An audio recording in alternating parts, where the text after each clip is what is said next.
Ya está con nosotros Everardo Lovera en Campo Limpio.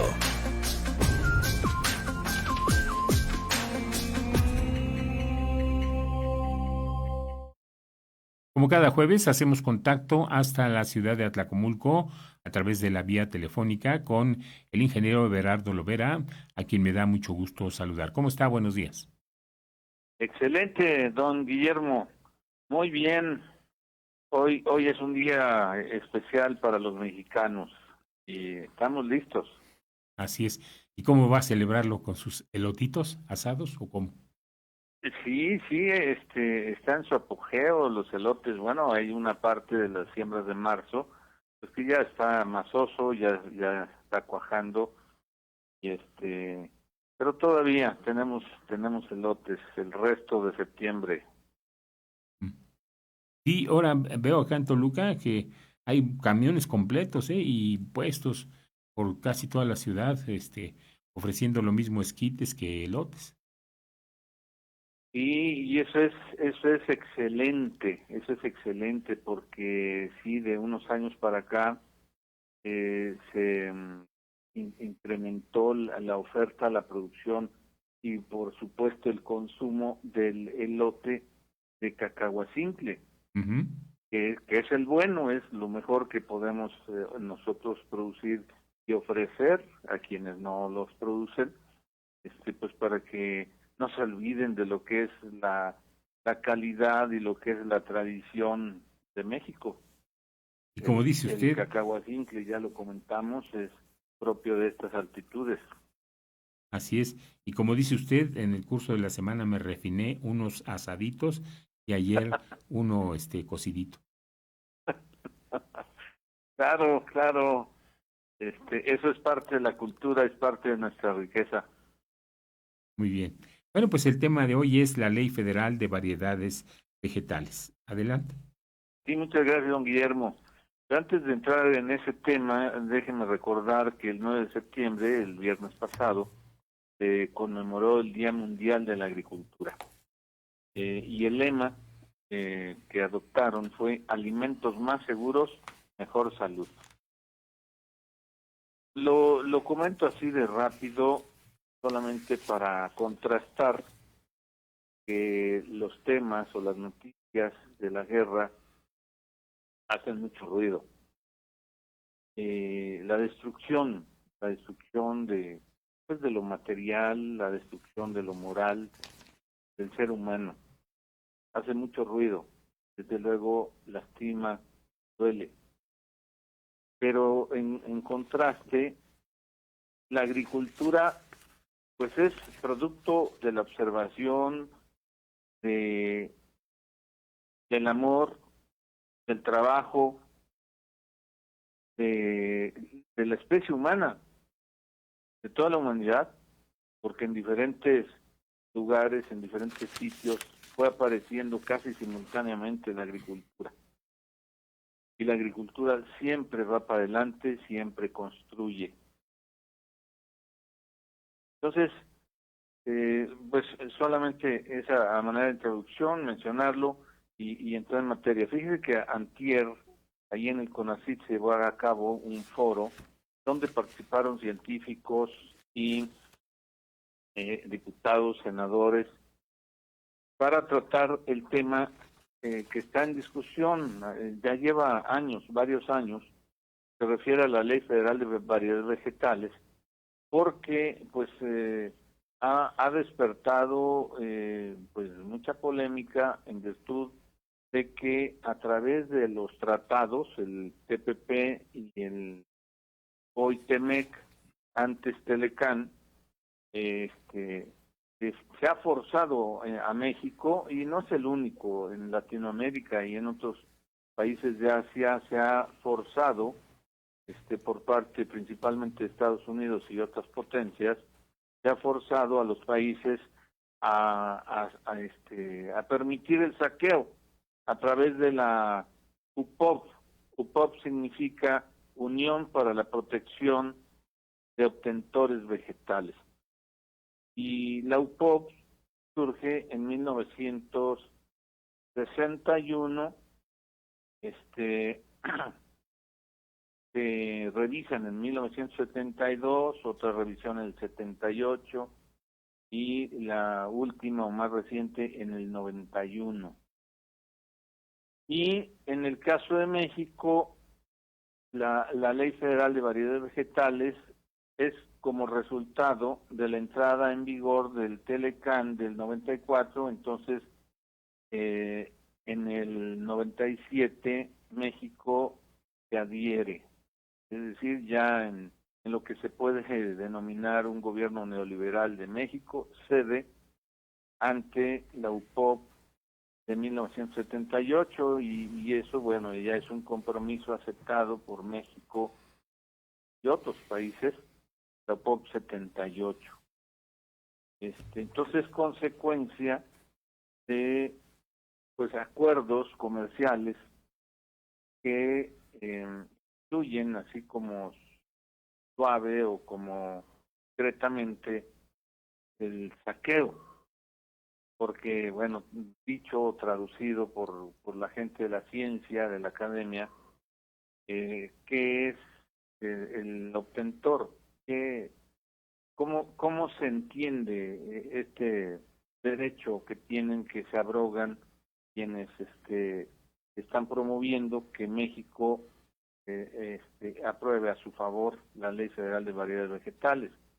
Entonces, en el artículo 1 se define: obtentor es la persona que haya creado o descubierto y puesto a punto una variedad vegetal. Entonces aquí cabe todo.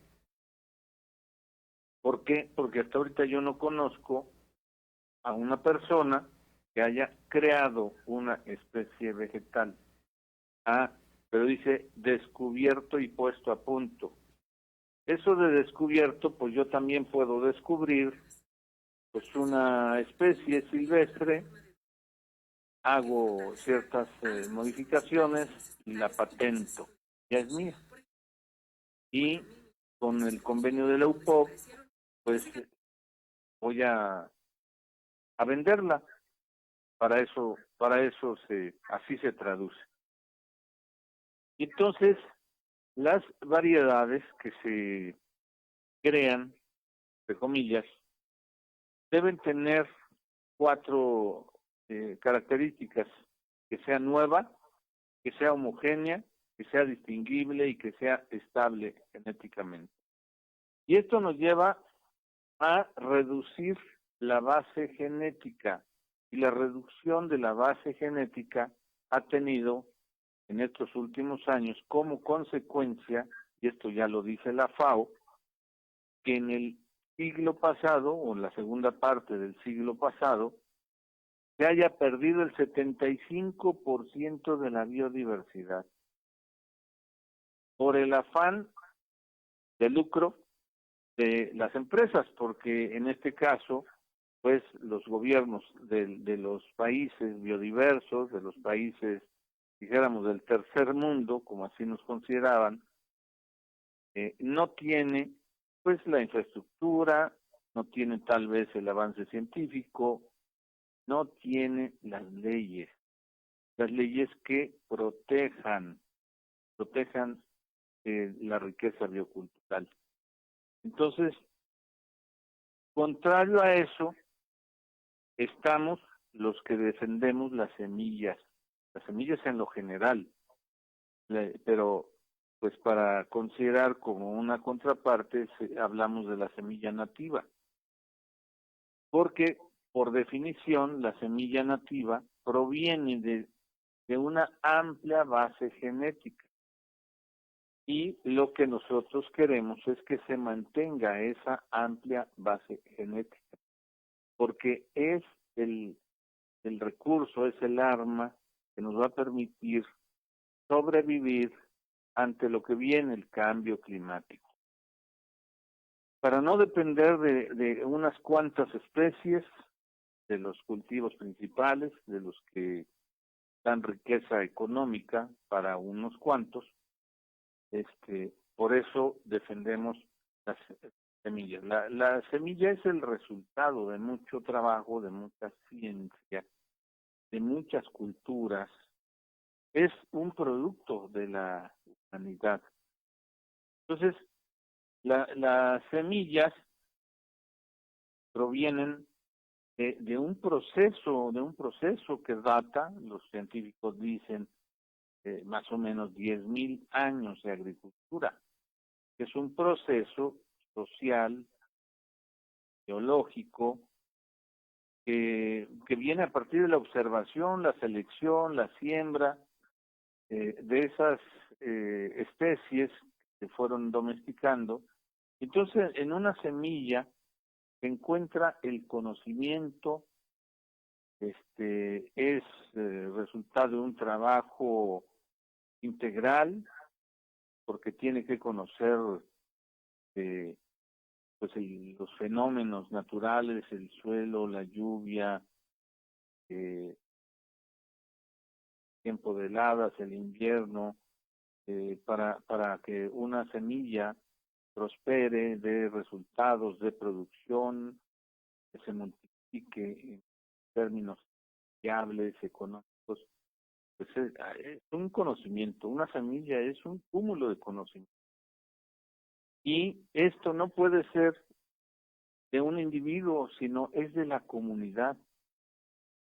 Por eso se habla del derecho previo, del derecho de los pueblos originarios, que son quienes fueron generando a través de muchas generaciones. Nos toca a los actuales pues defender el producto de ese trabajo consciente y consistente. Al final de cuentas, la semilla es un producto del trabajo de todos. No puede adueñarse ni un gobierno, ni una empresa, ni una persona.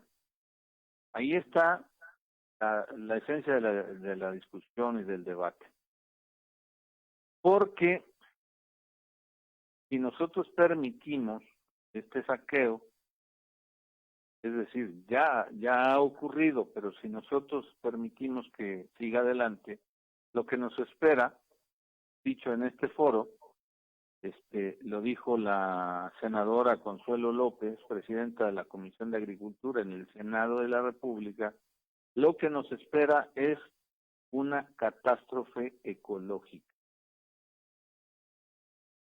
Y entonces la parte que nos corresponde en México, pues como sociedad, donde pues todos debemos de tener un punto de vista, y yo lo expreso hoy como agricultor, representante de agricultores, que además de conocimiento y conciencia, debemos de sostener ciertas acciones, como cuáles, exigir que el gobierno y en este caso el poder legislativo apliquen políticas públicas para fortalecer la investigación y el desarrollo de semillas nativas en todas sus fases, es decir, desde las que están ya bien domesticadas a las que están silvestres, porque también las plantas silvestres son parte de un ecosistema, aunque estén en las orillas, en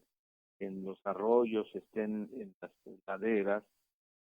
La presencia de esas especies silvestres influye en lo que estamos en las superficies de la agricultura convencional.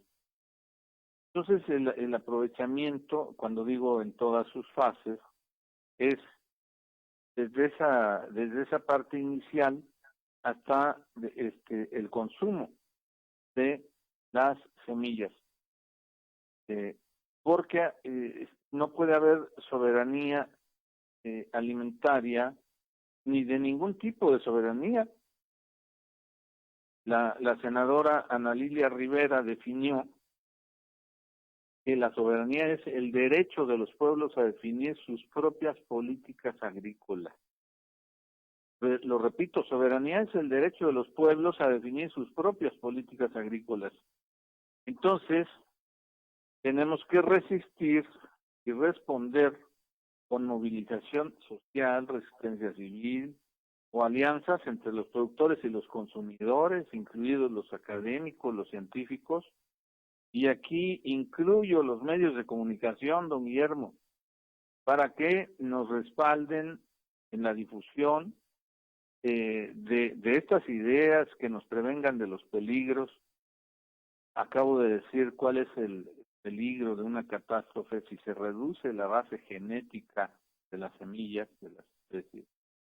Y entonces ir definiendo y obligando a la parte legislativa y judicial para que no permitan que alguien o nadie se apropie de lo que es de todos.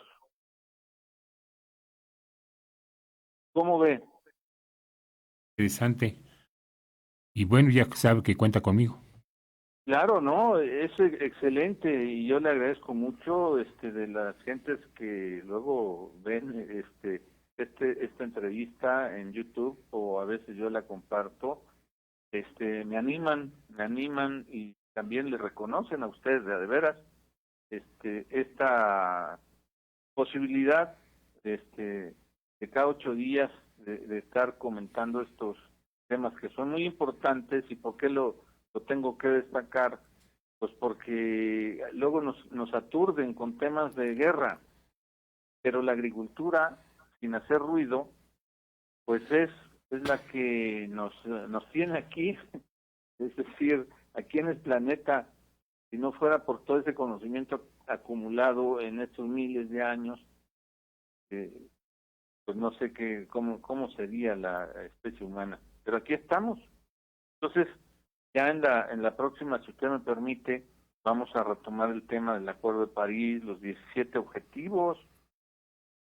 Fíjense que uno de los objetivos se llaman la meta 2.5 del objetivo 17 de este tema de la Agenda 2030. Se refiere a mantener la diversidad genética de las semillas con el cuidado de las especies silvestres y la promoción y acceso de los conocimientos y beneficios derivados de los recursos genéticos.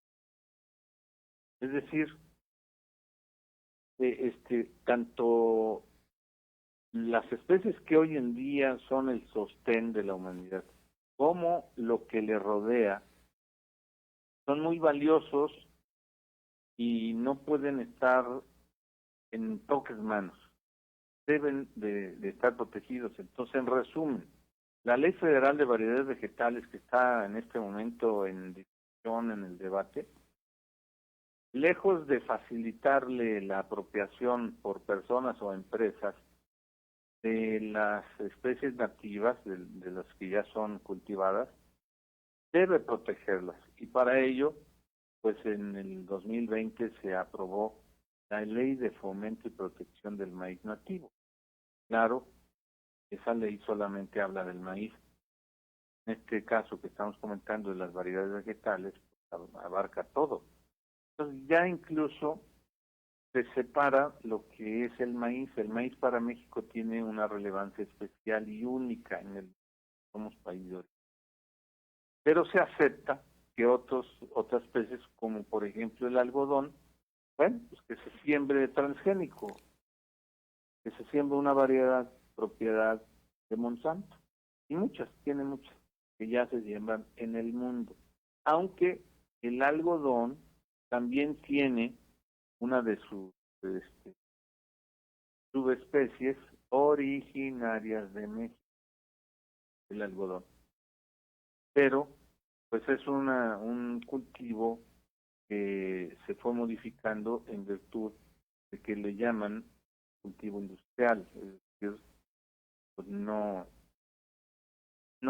es indispensable como los granos básicos, como el arroz, el trigo, puesto el maíz.